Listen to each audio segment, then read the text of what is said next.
and this main topic is how chemical reaction take place.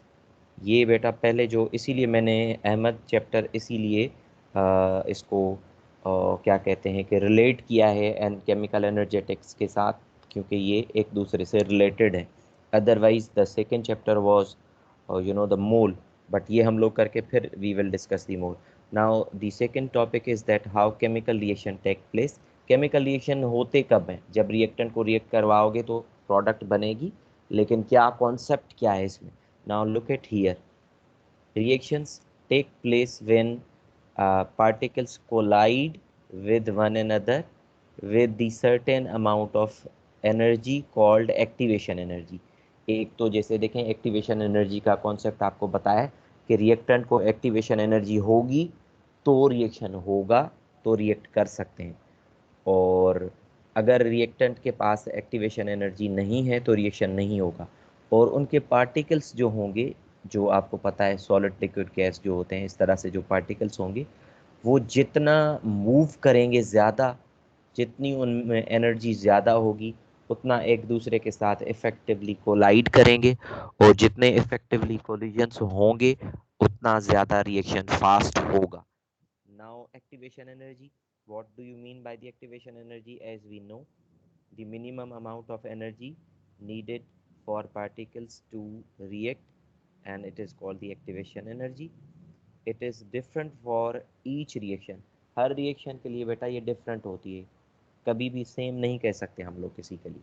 Now rate of reaction depends on two main factors. अब जो rate of reaction होगा बेटा वो दो main factor पे depend करता है।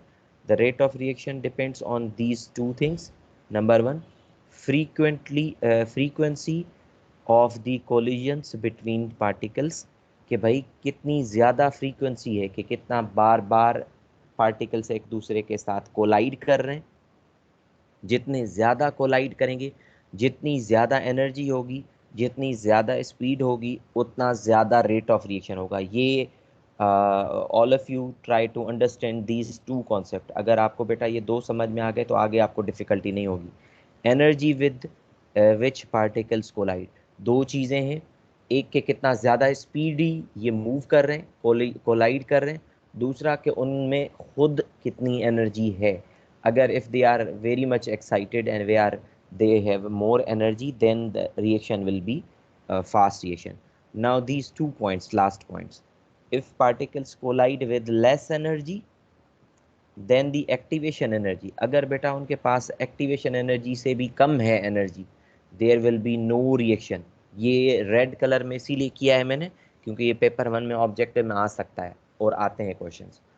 the particles will just bounce off each other, एक दूसरे के साथ थोड़ा सा टकरा के और फिर वापस हो जाएंगे। और there will be no chemical reaction because they have less energy। as at the top of this slide I have mentioned you that they must have the activation energy and they must have the frequency of collision under consideration, right?